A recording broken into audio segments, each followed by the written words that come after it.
you for joining us, everyone. You're listening to Evidence for Faith. This is the show that explains the benefits of Christianity for personal happiness and human flourishing. I'm Keith Kendricks. Hello, and I'm Kirk Hastings.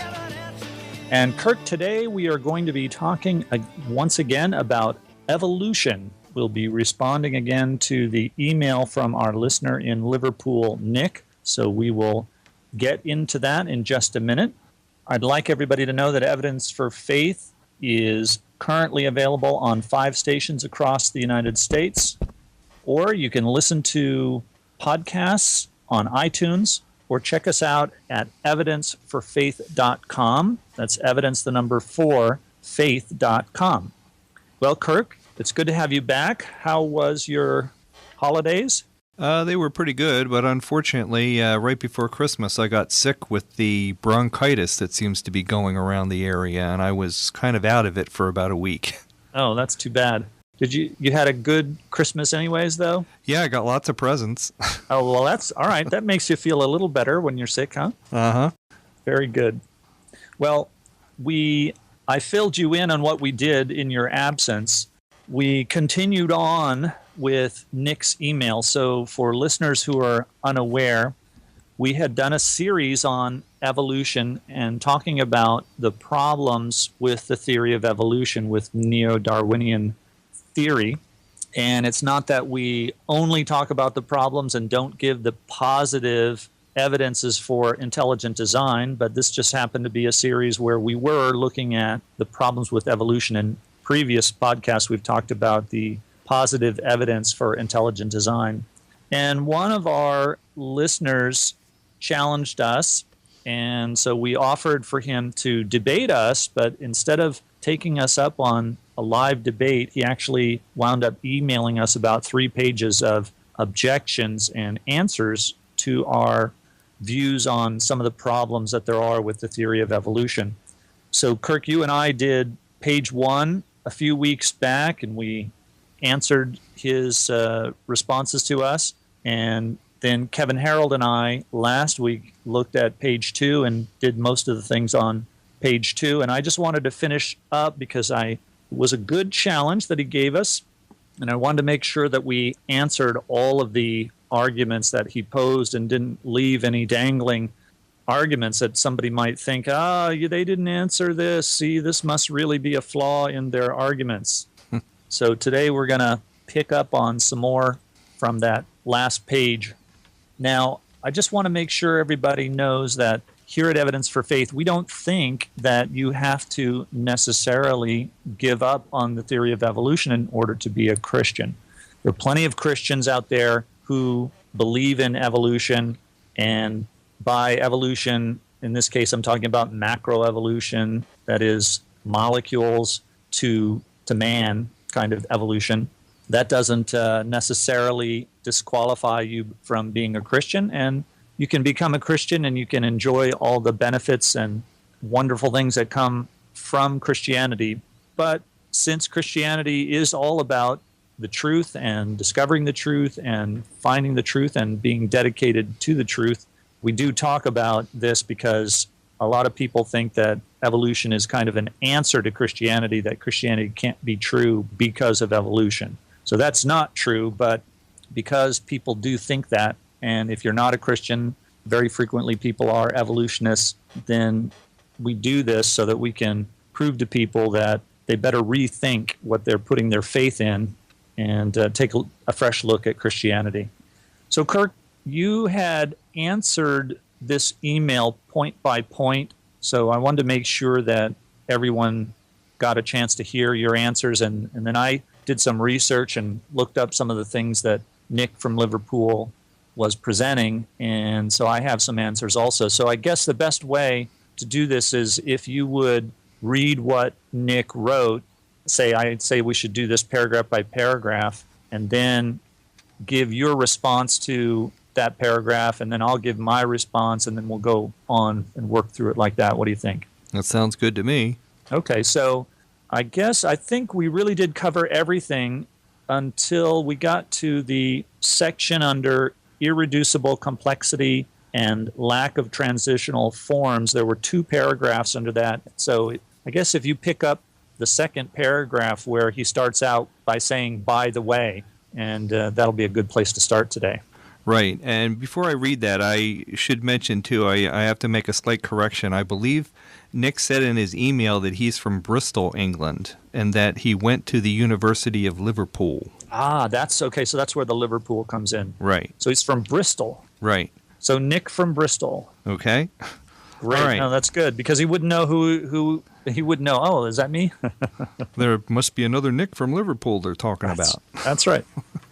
Very Okay. good. So anyway, he has a section of his email where he talks about, as you said, irreducible complexity and the lack of transitional forms, which is something that we dealt with in our previous program on evolution, and he has a little response to that here. And he says, by the way, can you explain why God would give the octopus a superior designed eye to humans, his special species? Now, my response to that was, why not? But you might want to go into a little more detail about that. Yes, I will. And he says, and whilst we are on the topic of poor design, how does creationism account for the recurrent laryngeal nerve? A silly couple of feet in humans, but a ridiculous several meters in the giraffe. If a creationist theory cannot explain such anomalies, it will fail. Incidentally, evolution accounts for them very well.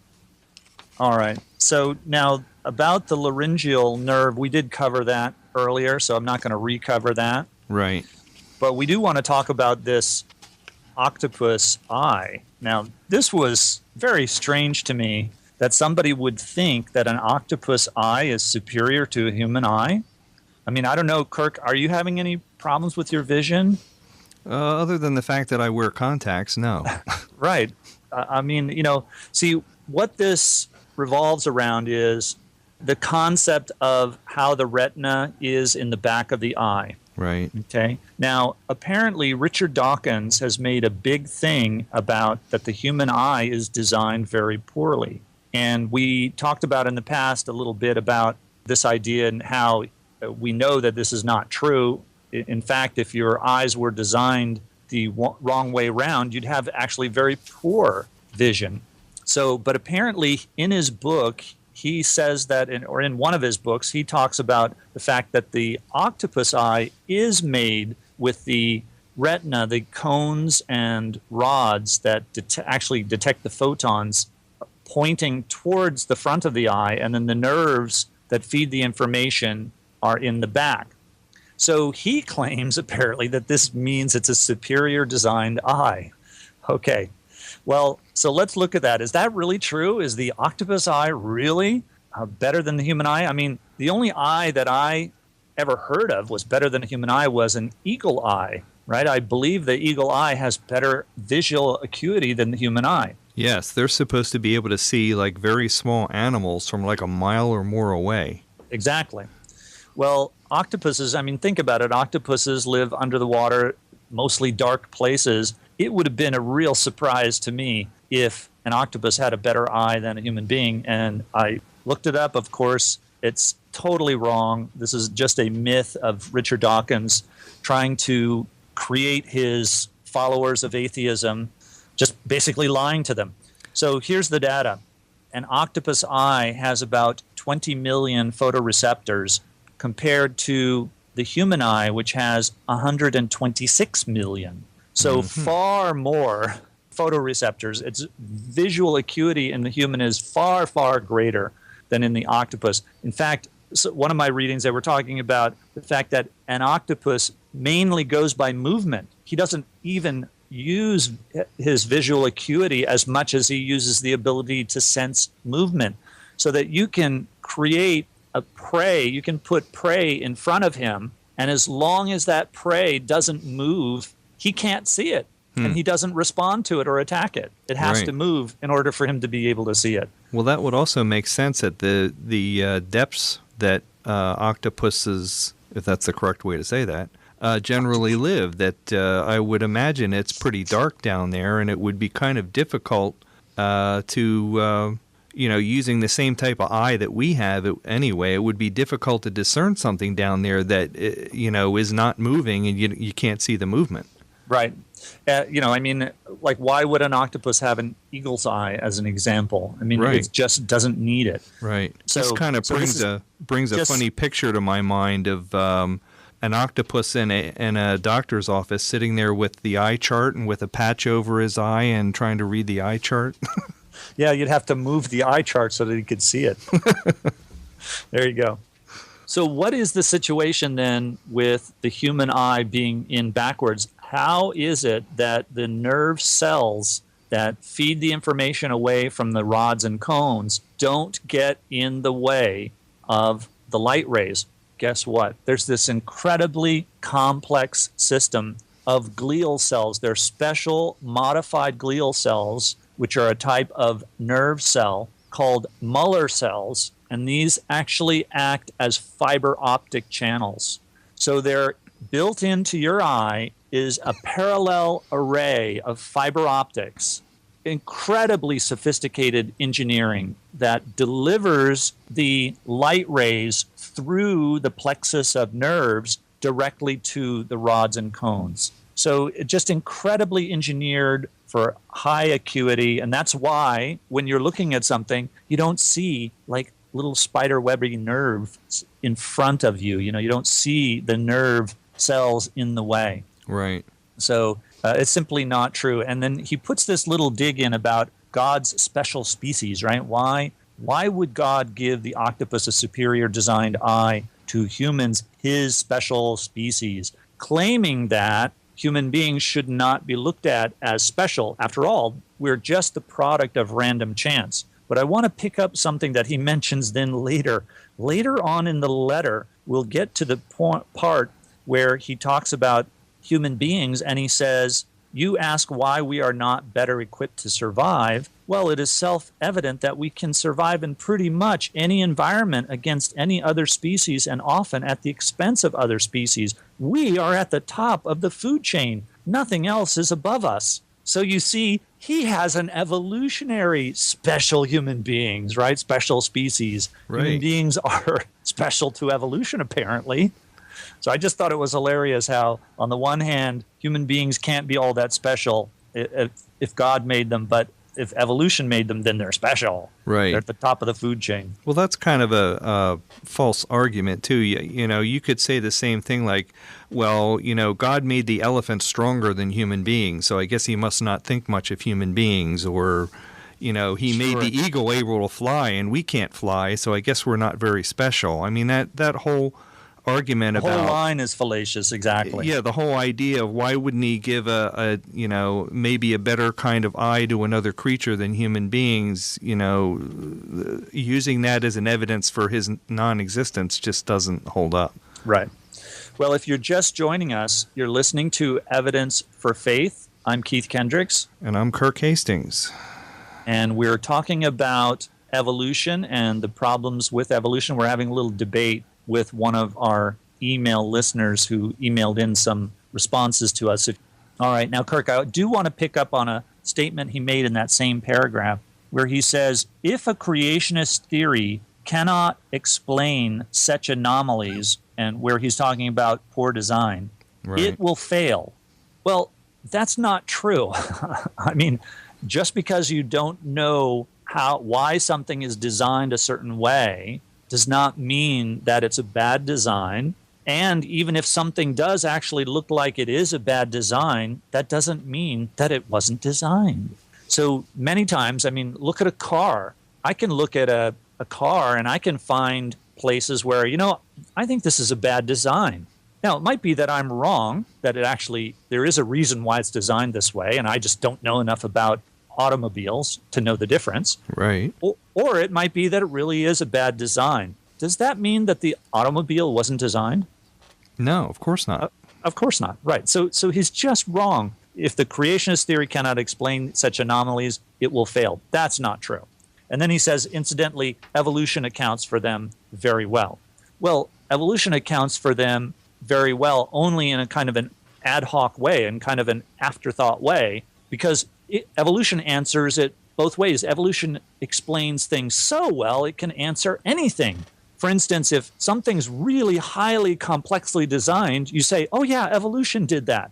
And if, because the person needs to survive better with that. Then if something seems to be poorly designed, you can say, oh yeah, evolution did it that way. So evolution is unfalsifiable. Right. In this regard. And that does mean that the theory fails. For a scientific theory to be valid, it has to be falsifiable. At the very least, it makes it a flawed theory because it really doesn't explain very much. That's right. When a theory explains everything, then it doesn't explain basic things very well. It's like why people have rejected Freud's theory of psychoanalysis, because every possible human behavior was explained by the fact that you love your mother and you hate your father. So even opposite types of behavior were both explained by the same thing. Right. Well, that means that it's explaining too much. It can't be true because it explains contrary things with the same answer. Right. The same cause explains opposite effects, and that simply can't be true.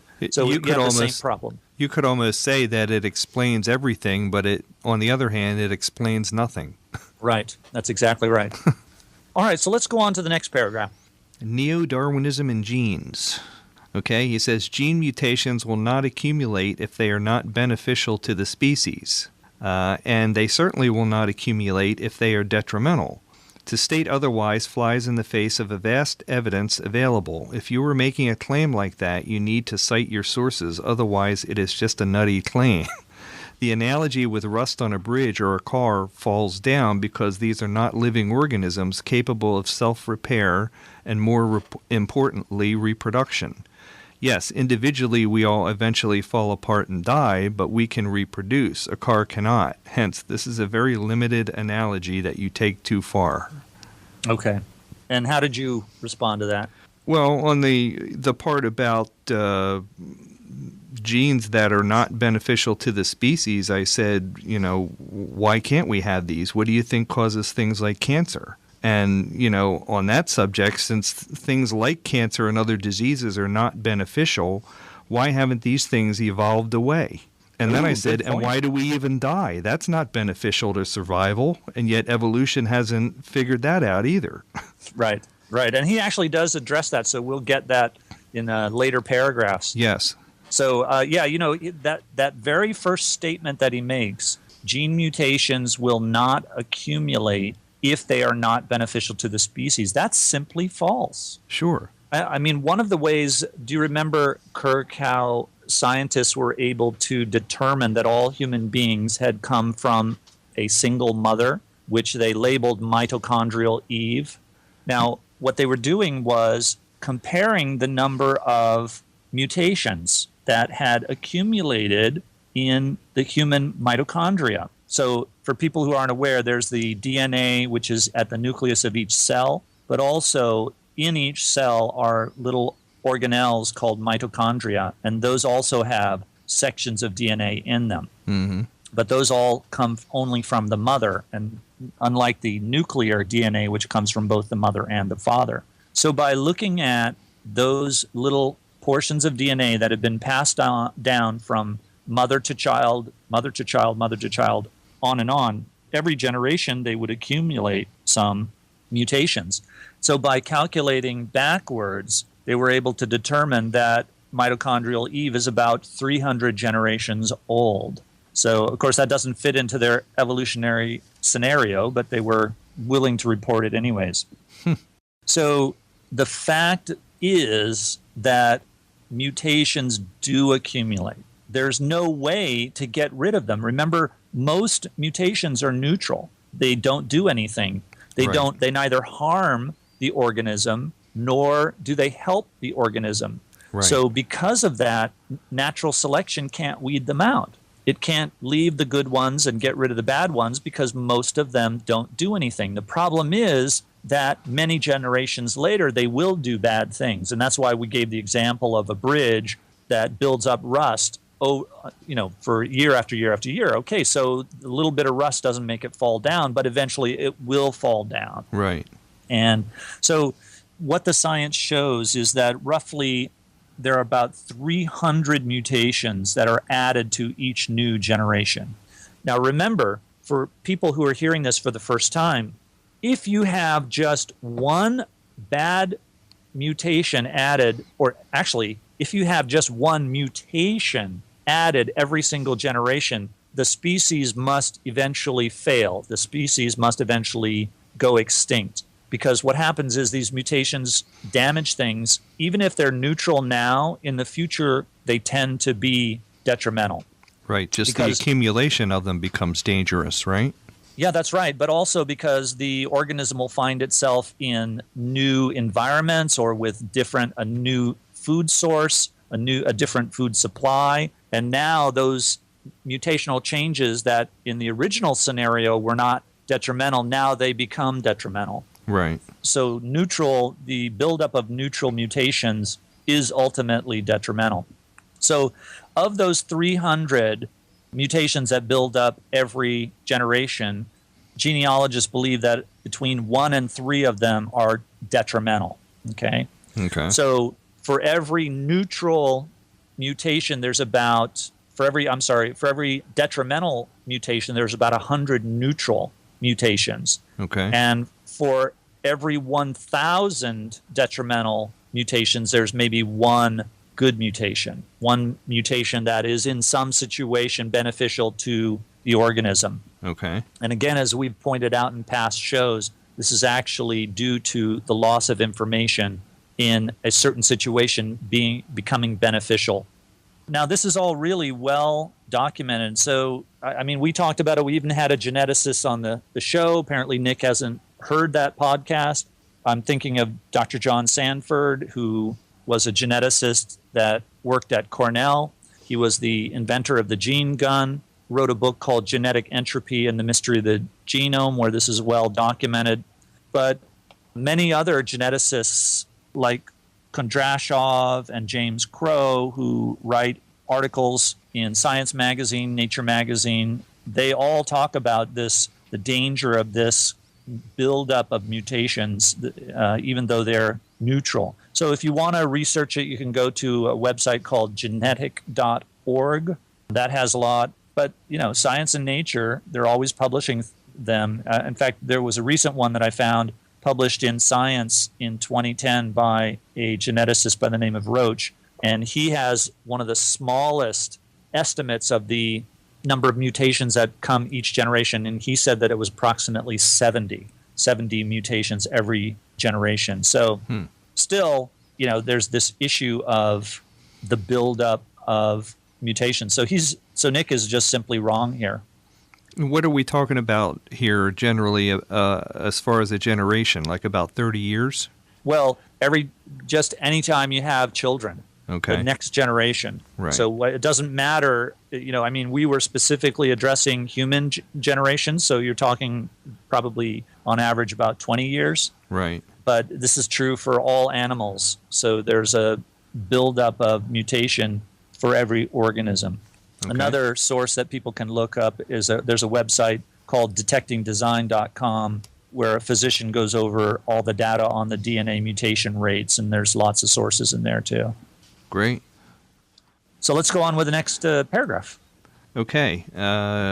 Move down to reproductive success. Oh, you know what? I did see another note here that I have I thought was really interesting. One of the geneticists I was reading talked about the number of children you would have to have in order to keep from going extinct. Okay? Because the idea is that if you pass on detrimental genes to your offspring, if you have more of them, then in just kind of a randomness, some of them won't have as many detrimental, and some of them might not have even any. So based on the estimates that there are of the number of detrimental genes that are passed on from generation to generation, every adult human woman, in order for human beings not to go extinct, would have to have between 40 children per generation. That's on the low estimates, up to 10 trillion children per generation in order to avoid going extinct. Holy cow. So in other words, what they're telling us is that there is zero possibility that human beings will not go extinct. And this goes for every other species too, except I believe for bacteria. So, yep. So let's see. So what are you saying? It's guaranteed that eventually we will go extinct or we won't go extinct? Guaranteed we will go extinct unless women are going to start having trillions of children every year or every generation. Wow. Yep. So let's pick up on the next paragraph there. Actually, I guess we did cover that, didn't we? Yeah, I think we covered most of the second paragraph about genes. Yeah.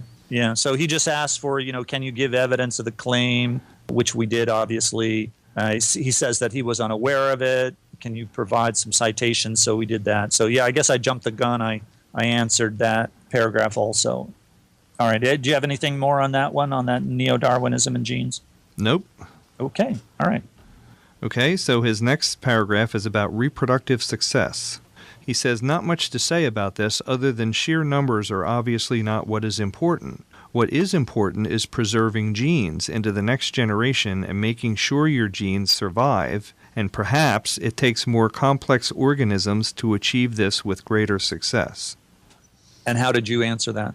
Well, I said a couple of things. When he talks about preserving genes, I inserted into his email which genes.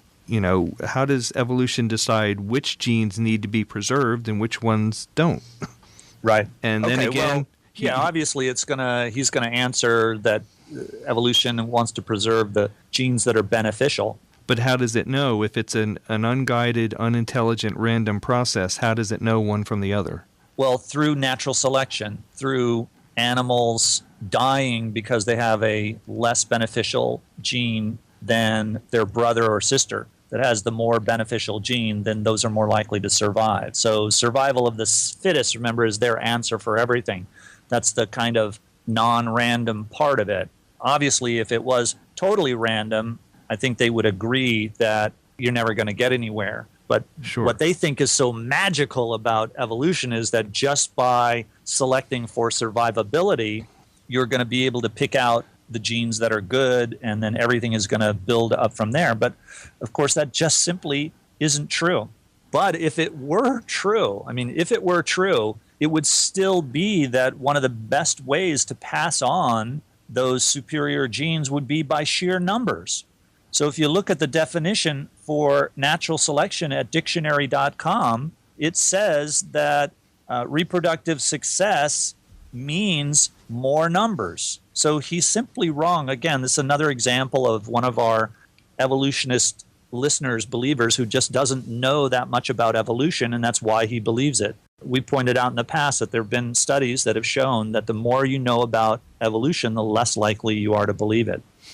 And this is one of the areas where it fails, because for evolution to be true, it would have this tremendous selective force that if you had the ability, let's say, Kirk, that we're evolving, and you have a gene line where you have 8 to 12 children every generation, and I have a gene line that has only 1 child every generation or 2 children every generation. Guess which one's going to become the dominant gene? Of course, it's the one that's having more children. So why is it then that organisms that are more advanced, say whales, porpoises, human beings, elephants, have fewer offspring? It just doesn't fit with what the forces are that evolution would provide if these organisms were the result of an endless process of natural selection. So he's simply wrong about that. Now, he does say perhaps it takes more than just numbers. So, okay, well, that's true. So if one organism has 4 offspring per generation and the next organism has 4 offspring per generation, and one of them has something superior about it, then of course it's more likely for that to prevail. But what if it's competing against a similar organism that produces 400 offspring? Well, the one with 400 is far more likely to succeed, even if the other organism only, has something better about it, some kind of genetic trait that's superior. So sure, it maybe takes more than just sheer numbers, but sheer numbers is an advantage. And that's the point we're making. Whereas when we look and see what's happening in the real world, we don't see this effect of sheer numbers that ought to be there if evolution were true. Okay. All right, you ready to go on? Okay, let's move on to survivability and aging. This one is an interesting discussion. He says, he refers to us talking about why animals age and die. And Right. He says, you state evolution could have done a better job at allowing an organism to survive longer. Better than what? And I replied, better than death, which is not surviving. Right. And then he says, perhaps evolution has done the best it can. How can you possibly know different? And I said, well, then how can you possibly know different? And Right. then he goes on to say, humans can survive into their 90s or even 100s when given good medical care and good diet. This seems pretty good to me. And my response to that was, well, I would say that most people who die, no matter what their age, would disagree with you. In other words, I don't think even people in their 90s and 100s are, particularly thrilled about dying. Right. So then he goes on and he says, our ingenuity has allowed us to extend our own lives, given something given to us by evolutionary processes. And my response was, yet evolutionary processes are completely random and unintelligent. Thus, there is no ingenuity operating there. Ooh, If good survival is its goal, then why hasn't it extended our lives all on its own? How can a Exactly. random, unguided process even have a goal? Only intelligence has goals. Very good. Okay? And then he says, you ask why we are not better equipped to survive. Well, it is self-evident that we can survive in pretty much any environment. And I said, really? I'd like to see him survive in the Arctic without about, 10 layers of clothes. Right. And he says we can survive against any other species and often at the expense of other species. And again, I'd like to see somebody put him in a cage with a lion and see how long he would survive. He says, we are at the top of the food chain. Nothing else is above us, which is the interesting statement you repeated a little earlier about, he's saying how imperfect we humans are and, we're not that great. And here he's saying we are great. We're at the top of the food chain. Right. Yeah, we're evolution's special creatures. Right.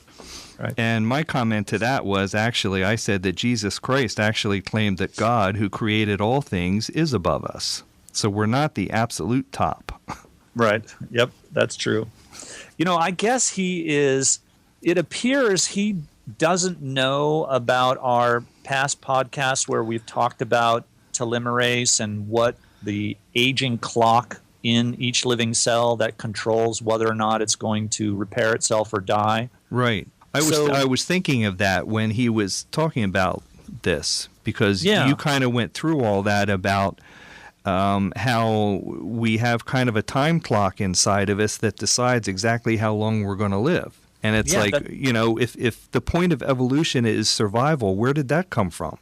Right. That's right. Why is there even a time clock in there? Why is there a clock that says you're going to die at a certain point? Right.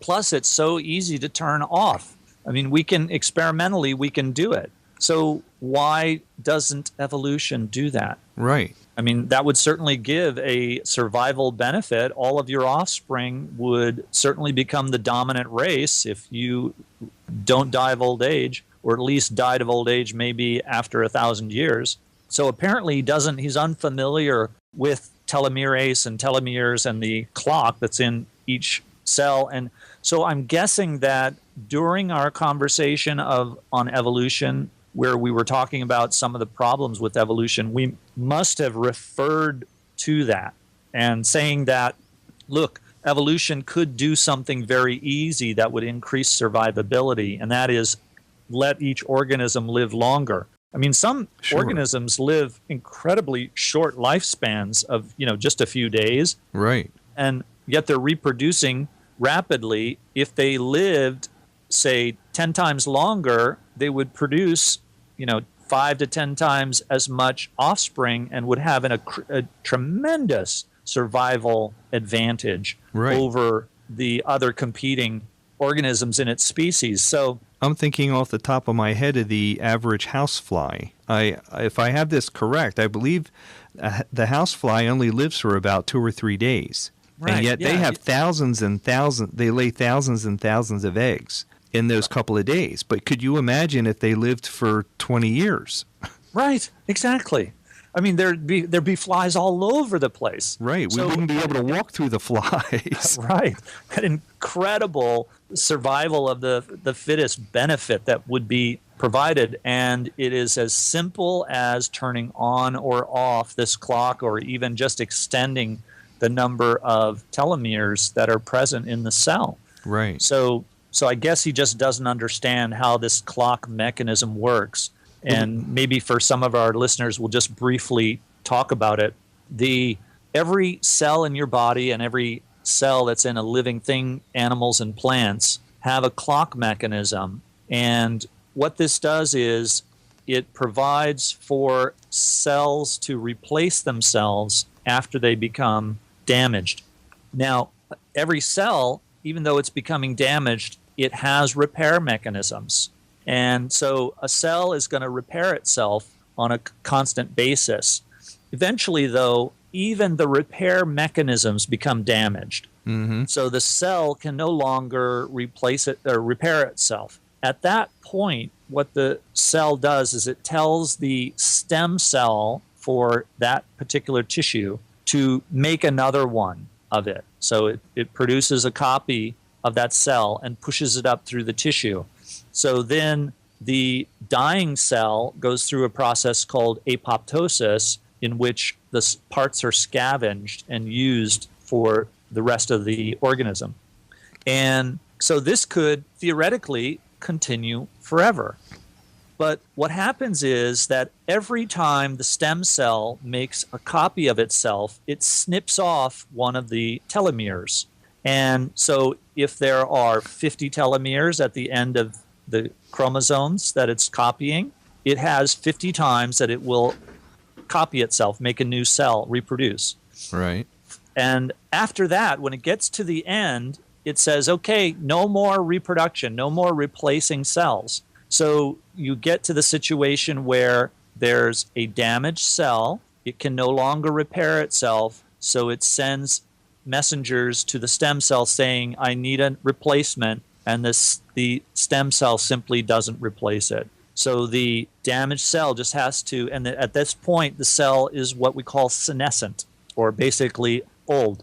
Right. And the senescent cell then just has to continue. It won't go through the series of apoptosis because there's nothing to replace it. So it doesn't go through apoptosis, and it will just continue to try to repair itself as best it can. Right. But eventually, it can no longer repair itself, and the more and more tissue, the more and more cells in your body or each tissue that build up like that, the more and more susceptible you are to disease and cancer and all kinds of problems. And that's why you wind up dying of old age. That's what old age is. Right. It's each individual cell getting old and no longer being able to be replaced with a fresh new cell. This kind of reminds me of I've read that your skin replaces itself. I think if I have this right, it said that what I read said that like taking the entire skin covering of a human being replaces itself completely every 7 years. Yeah, okay? There you go. That's but exactly right. when you're like a young person, you don't have any wrinkles, you don't have any age spots. I mean, you're like perfectly reproducing yourself. But then you get to a point where you're not doing that anymore, and your skin gets older and older and older because it's not reproducing itself the way it did earlier. That's right. Which is basically that's right.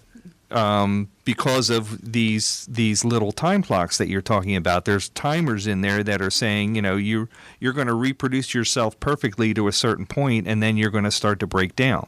That's right. And there's nothing we can do about that, at least not so far. That's right. Now, theoretically, we may in the future be able to go in and turn off that timer mechanism, in which case the stem cell would just continue to reproduce itself ad infinitum. Do you think we'll ever get to that point? We may. We're actually, I mean, they are working on that very hard. So we may get to that point where, you can take a pill and you're going to live a couple hundred years longer. Of course, that assumes that we don't blow ourselves up first. Right. But it just goes to the point. The reason why this is evidence against evolution is because if evolution were true, it would be such a simple thing to turn that switch. Right. Why Right? hasn't Just- it done it? Why hasn't it done that? Exactly. And in fact, you do sometimes see detrimental effects of this clock mechanism being damaged. So there's a disease called progeria that you can give birth to a child that has 1/10 as many telomeres. And what happens is that they wind up dying of old age by the time they're 12 years old. I've seen examples of that. Right. And so at 10 years old, they're suffering from all the diseases of old age. They have arthritis and their hair's gray and falling out. And, Right. it's just really sad. And they're only 10 years old. Right. But isn't it interesting that we have no examples of the opposite, of that system getting messed up and somebody living to be 300 years old? Well, I think we do have examples of it in the Bible. The Bible talks about people who live to be 900 years Okay. old. And that's easily explained by having longer telomeres. Right. So, and you simply would live for hundreds and hundreds of years. But of course, these were generations that were farther back and not as far removed from the first couple as we are. So that would explain why they may have had more telomeres than we do. Right. And actually, there's also this concept of the founders population, or a bottleneck, where if the population is suddenly reduced and somebody in that population has a genetic defect, it's very likely or it's very possible for that genetic defect to become established in the later population. So, and what does the Bible say? That the population of the earth was reduced to 8 people. Now, if 1 or 2 of those 8 people had this damaged gene that caused shorter telomeres, then over time, by what's called genetic drift, that gene could establish itself and become fixated in the population, the new population. And Wow. what do we see when we examine the text of the Bible? We see this decay curve. And this is, it's obvious that no ancient author made up this decay of lifespan because it happens to follow a mathematically precise decay curve. But the decay curve is just exactly what you would expect to see if genetic drift were occurring and this detrimental mutation which caused telomeres to be shortened was slowly becoming the prominent gene become fixated in the population of human beings. Wow. And in fact, that's what we do see. That's really interesting. Yeah. So again, the Bible is shown to be true in everything that it says, and evolution is shown to be false.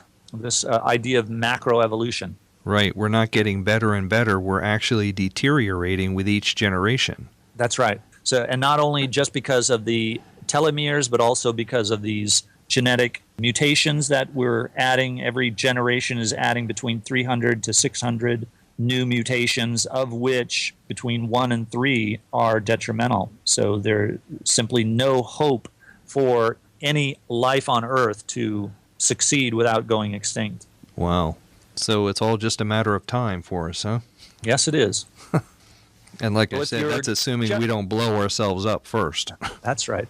If you're just tuning in, you're listening to Evidence for Faith. I'm Keith Kendricks, And I'm Kirk Hastings. and we are talking about an email that we received from Nick from Bristol, who is challenging us on some of our past podcasts about evolution. And he's written out 3 pages of evidence against our position.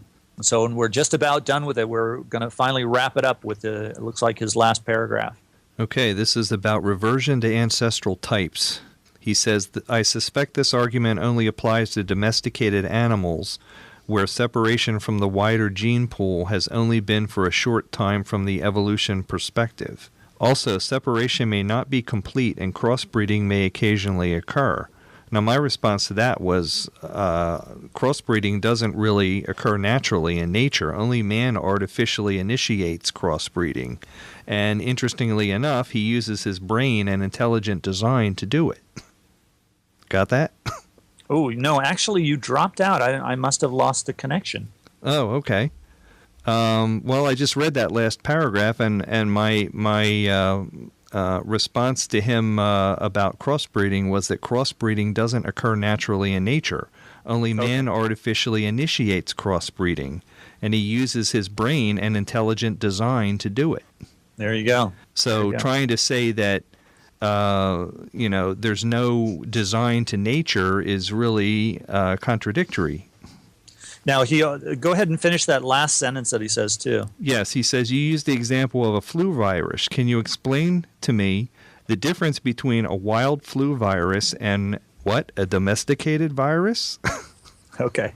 Yeah, so we were talking about the reversion to ancestral type and how this is an antithesis to the idea of evolution. Right. Because this was well known by Darwin and other geneticists of the time, that you very frequently will see how you might be breeding pigeons, for instance, and then within just a generation, they will revert back to the ancestral type. Right. And so I mentioned that this is a common phenomena. And so basically you see this just makes it much, much harder for evolution to proceed, because the different organisms at different times will revert back to previous ancestral types, and you make no progress. Well, isn't this what's happening with fruit flies? We do all this genetic playing around with fruit flies, but they eventually go back to being the original fruit flies again.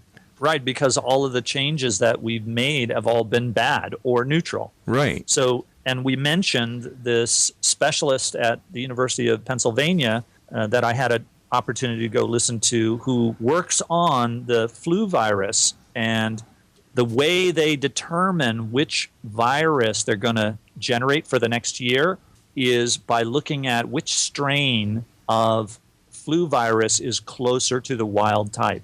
Now, he makes this joke, or I guess he just doesn't understand. He thinks that we're talking about wild type as opposed to some kind of domesticated flu virus. I mean, I mean, I don't know if he's just trying to be funny or if he just really doesn't understand. But no, the wild type, that is a typical terminology. It doesn't mean not domesticated. It means the most common strain of flu. Right. So, and that's the wild type. That's the native type. And just as you can recognize native types of pigeons, native types of dogs, native types of pigs or cattle or anything that you might be trying to select, if you put selective pressure on these organisms and try to develop a different strain or type of organism, frequently what the natural tendency of those organisms is to do is to go back to the wild type or the original kind. Right. So when you stop messing around with them, they go back to what they were. That's right. So again, very strong evidence against evolution and for the theory of intelligent design and creation. Well, I want to thank everybody for listening. Thanks, Kurt, for joining us again. You've been listening to Evidence for Faith. Please send us your comments or your questions to email@evidenceforfaith.com. And please include the call letters of the station that you listen to us on. Join us again next week for more reasons to believe. But always remember that the best reason for being a Christian is because it's true.